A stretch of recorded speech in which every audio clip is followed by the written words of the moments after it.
क्या कनाडा वाकई अमेरिका की 51वीं रियासत बनने जा रहा है? क्या डोनाल्ड ट्रंप की बढ़ती हुई मुदाखलत कनाडा की खुद मुख्तारी के लिए खतरा बन चुकी है? आने वाले इंतखाबात महज सियासी जमातों के दरमियान मुकाबला नहीं बल्कि एक नजरियाती जंग बन चुके हैं। एक तरफ लिबरलिज्म, दूसरी तरफ बढ़ती हुई कौम परस्ती हमें देखने को मिल रही है। सवाल ये नहीं कि कनाडा का अगला वजीर आजम कौन होगा, असल सवाल ये है कि कनाडा का मुस्तकबिल कैसा होगा, आज़ाद, खुद मुख्तार और आलमी सतह पर खुद कफील, या अमेरिका के ज़ेरे साया एक नई शनाख्त के साथ। अस्सलाम वालेकुम तमाम देखने और सुनने वालों को खुशामदीद। मैं हूं मोहम्मद मुस्तफ़ा और आप देख रहे हैं मेरा यूट्यूब चैनल। डोनाल्ड ट्रंप के हवाले से बहुत सी स्टेटमेंट्स हमारे सामने आ रही हैं। माशी हवाले से भी हम देखते हैं कि ट्रेड वॉर का एक तरफ सिलसिला है, दूसरी तरफ हमने देखा कि ईरान के मामले में भी बहुत सी ऐसी चीज़ें सामने आ रही हैं जो उसके न्यूक्लियर प्रोग्राम के हवाले से डायलॉग चल रहे हैं। एक तरफ चाइना के साथ उसका मामला बिगड़ा हुआ है, दूसरी तरफ ईरान के साथ ये डायलॉग्स हैं, तीसरी तरफ हमें ये देखने को मिल रहा है कि जो अमेरिका अपनी नॉर्दर्न साइड पे कनाडा को अपने 51st यानी कि 51वीं रियासत बनाना चाहता है। और डोनाल्ड ट्रंप ये कह भी चुके हैं कि कनाडा जो होगा वो यूएस की 51वीं 51st स्टेट वो बनाना चाहते हैं इसको। इसके अलावा एक बड़ी इंपॉर्टेंट चीज़ ये है कि ये जो डोनाल्ड ट्रंप की स्टेटमेंट और इसके तहत जो फिर कनाडा में पैदा होने वाले जो मामलात हैं, ये पैदा होने वाली जो सूरत हाल है, वो इलेक्शन पर, जो कनाडा का इलेक्शन है उस पर बहुत ज़्यादा असरअंदाज हो रही है, हो सकती है। क्योंकि हम ये देखते हैं कि जो 23rd प्राइम मिनिस्टर थे कनाडा के, जस्टिन ट्रूडो जिनका नाम था, उन्होंने भी रिसेंटली जनवरी 6 को जब रिज़ाइन दिया, और रिज़ाइन देने की वजह भी यही थी कि उन्होंने जो माउंटिंग इंटरनल डिसेंट था उनके कंट्री के अंदर, उसकी वजह से उन्होंने रिज़ाइन दिया। और फिर उन्होंने कहा भी कि this country deserves a real choice in the next election and it has become clear to me that if I am having to fight internal battles, I cannot be the best option in that election। इसी के साथ ही हमने एक और चीज़ देखी कि जैसे ही Justin Trudeau ने रिज़ाइन दिया तो हमें एक और कैरेक्टर कनाडा की पॉलिटिक्स में उभरता हुआ दिखाई दिया। और उस कैरेक्टर के मुतालिक मैं आपको बताता चलूँ कि उनका नाम है मार्क कार्ने, और वो लिबरल पार्टी जिससे जस्टिन ट्रूडो बिलोंग करते थे उसी से उनके सक्सेसर बन के उभरते हुए हमें नज़र आ रहे हैं। इनका मुख्तसर सा तारुफ मैं आपके सामने पेश कर दूं कि इन्होंने 2008 में जो फाइनेंशियल क्राइसिस थे कनाडा के सेंट्रल बैंक के, उसमें से जो था उसको निकाला था, और ये क्राइसिस के साथ निपटने का बहुत गहरा तजुर्बा भी इनका है, बहुत दस्तरस भी है इनकी, माजी में भी हम देखते आए हैं। इसी तरह वो एक पहले फॉरेनर थे जो बैंक ऑफ इंग्लैंड के हेड भी रहे। इसी तरह हमने देखते हैं कि इनकी बायोग्राफी में ये चीज़ भी शामिल है कि उन्होंने इंटरनेशनल जो एक प्रेज़ हासिल की, इंटरनेशनल रिस्पेक्ट हासिल की, अपनी कामनेस, अपनी इफ़ेक्टिव जो लीडरशिप है उसकी वजह से। ये तमाम चीज़ें जो हैं इनकी हमारे सामने देखने में आती रही हैं। और इसके अलावा जो है इनके स्विफ्ट एक्शंस, जिसमें हम देख सकते हैं कि कटिंग इंटरेस्ट रेट्स के हवाले से हमें देखने को मिलती हैं। उसके अलावा पब्लिक कॉन्फिडेंस की बिल्डिंग के हवाले से इनके एक्शंस माजी में बड़े हमें देखने को मिलते रहे हैं। और इसी तरह जो इन्होंने कनाडा और यूके की जिस हवाले से एक क्राइसिस में उनको सपोर्ट किया, दोनों ममालिक की एक आप कह लीजिए कि उसमें एक बड़ा कलीदी किरदार अदा किया उसको क्राइसिस से निकालने में, तो इस हवाले से एक बड़ी अहम शख्सियत है।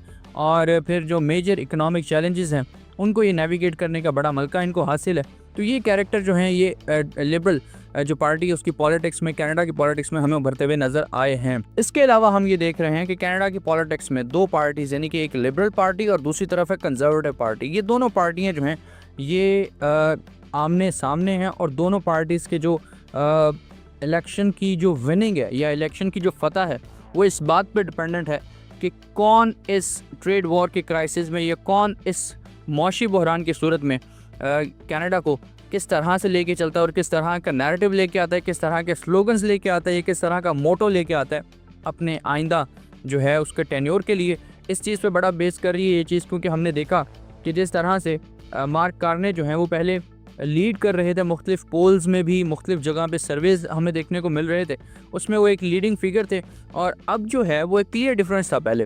फिर आहिस्ता आहिस्ता क्या हुआ कि जो कंजर्वेटिव लीडर हैं जिनका नाम है पायरे पोलिवर, उनसे इनका जो डिफरेंस था पोल्स में वो कम होता दिखाई दिया बाद में हमें।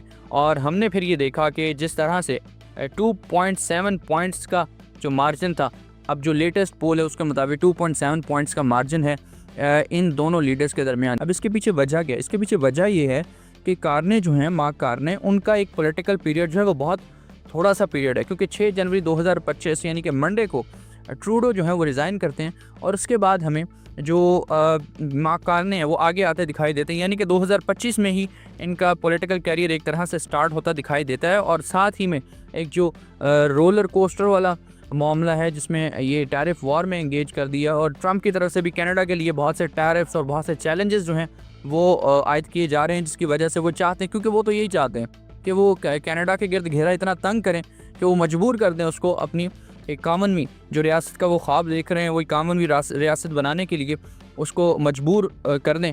लेकिन अब देखना ये है कि ये क्राइसिस जो है ये कनाडा की पॉलिटिक्स को, कनाडा की जो एक आप कह लीजिए कि सियासी या माशी मंजरनामा उसको किस तरह से डिज़ाइन करते हैं आने वाले वक्तों में, आने वाले दिनों में। अब एक चीज़ बड़ी इंपॉर्टेंट इस हवाले से आई सामने, वो ये कि जो पॉलिटिकल साइंस के एक प्रोफेसर हैं मैकगिल यूनिवर्सिटी मॉन्ट्रियल में, उनका नाम है डैनियल बी लैंड। उन्होंने कहा कि timing is everything in politics and Carney entered the political arena at the most favourable time. यानी कि उन्होंने कहा कि पॉलिटिक्स में जो आपका किसी भी काम करने का या आपका एक्शन लेने का या डिसीजन लेने का जो वक्त होता है वो बहुत ज़्यादा अहम होता है, क्योंकि हमने देखा कि जो लीडर माजी में हमें उभरते हुए नज़र आए या जिन्होंने शोहरा आफाक बुलंदियों को छुआ, उनके पीछे एक जो ख़ास चीज़ रही है वो ये है कि वो उन्होंने डिसीजंस बहुत टाइमली और बहुत सोच समझ के और बहुत इफ़ेक्टिव और बहुत दूर अंदेशी वाले डिसीजंस दिए।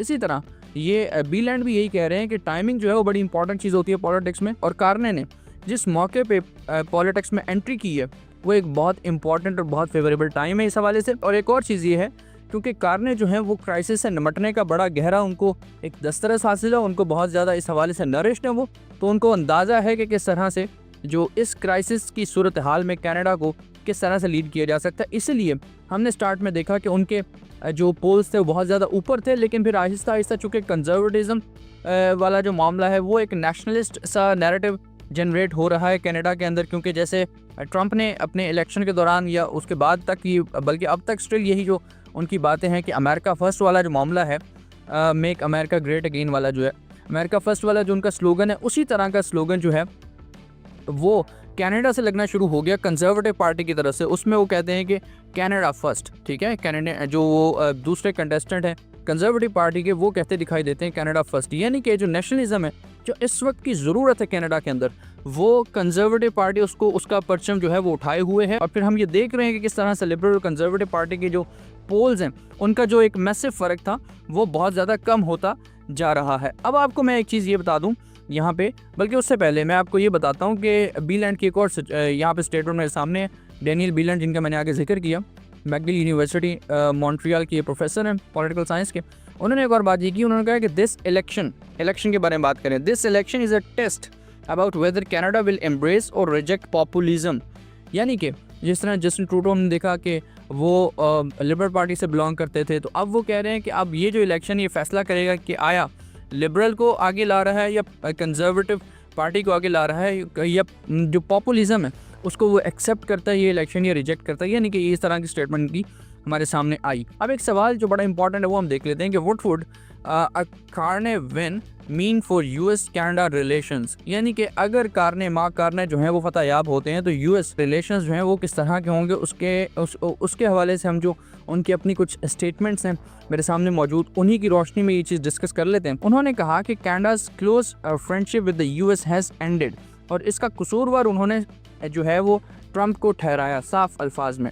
इसके अलावा उसकी रीज़न क्या है? उसकी रीज़न ये है कि ट्रंप ने जो उनके आप कह लीजिए कि जो प्रेडेसेसर थे कार्ने के, यानी कि जस्टिन ट्रूडो, उनको जो है वो मोक किया ये कह के, गवर्नर ट्रूडो कह के, ठीक है। इस हवाले से हम ये देखते हैं ट्रोल किया। आप ये एक बात ध्यान में रखिए कि उन्होंने मार्क कार्ने को ट्रोल नहीं किया, उन्होंने जस्टिन ट्रूडो को जो है वो ट्रोल किया। और उसके बाद फिर हमने देखा कि जो वाइट हाउस की प्रेस सेक्रेटरी हैं कैरोलिन लिविट, उन्होंने कहा कि Trump had not change his position that Canada would benefit greatly by becoming the 51st state. यानी कि अभी तक चूँकि ये रिसेंट इसी महीने की ये जो टॉक है और ये स्टेटमेंट है, उन्होंने कहा कि ट्रंप जो है वो अपने मौक़िफ़ पे अभी तक कायम है और उनका वही मौक़िफ़ बरकरार है कि जो कनाडा है वो हमारी 51वीं रियासत बनेगी। इसी तरह एक और चीज़ इंटरेस्टिंग ये है कि जो मार्क कार्ने हैं उन्होंने कहा कि जो 80 ईयर्स का पीरियड है यूएस ने जब जो है आप कह लीजिए कि ग्लोबल इकॉनमी की लीडरशिप उसने चेरिश की है इस 80 सालों में, और जो अलायंसेस को उसने ट्रस्ट से बिल्ड किया या जो म्यूचुअल रिस्पेक्ट दरमियान में थी, जिससे ये 80 साल वो एक लीडर की हैसियत से ग्लोबल इकॉनमी में रूल करता है। उन्होंने कहा कि इट इज़ ओवर, वो ख़त्म हो चुकी है। ठीक है, there is no going back. We in Canada will have to build a new relationship with the United States. ये हमें देखने को मिल रही है कार्ने की जो स्टेटमेंट्स हैं। इसके अलावा उन्होंने कहा कि अगर मैं इलेक्ट हो जाता हूँ, he would accelerate renegotiations of the free trade deal with the US in an effort to end the uncertainty hurting both economies. जैसे हम पिछली वीडियोस में टैरिफ्स के मतलब जिन वीडियोस में हमने बात की, हमने यही डिस्कस किया कि टैरिफ वॉर जो है, ये ट्रेड वॉर जो है, ये किसी एक मुल्क का नफ़ा या नुकसान नहीं है।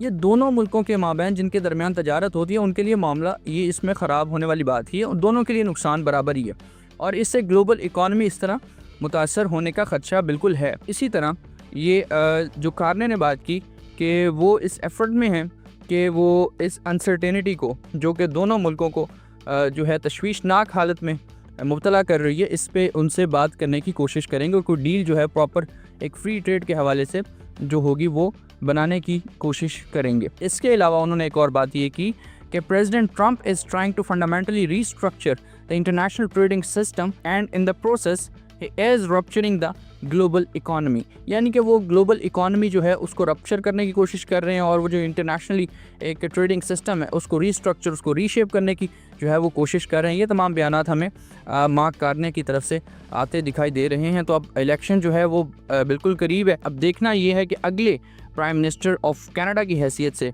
कौन जो है वो तख्त पे विराजमान होता है, और कौन जो है वो यूएस के साथ उसके कनाडा के ताल्लुकात किस तरह के रहते हैं, और दुनिया में क्या कनाडा जैसे पहले एक आज़ाद और ख़ुद मुख्तार रियासत है वैसे ही बरकरार रहती है, या वो भी अमेरिका की जैसे कि ट्रंप का ख्वाब है 51वीं रियासत बन के दुनिया के सामने आती है। इन तमाम चीज़ों पर गुफ्तगू जारी रहेगी। अपना बहुत सा ख्याल रखिए।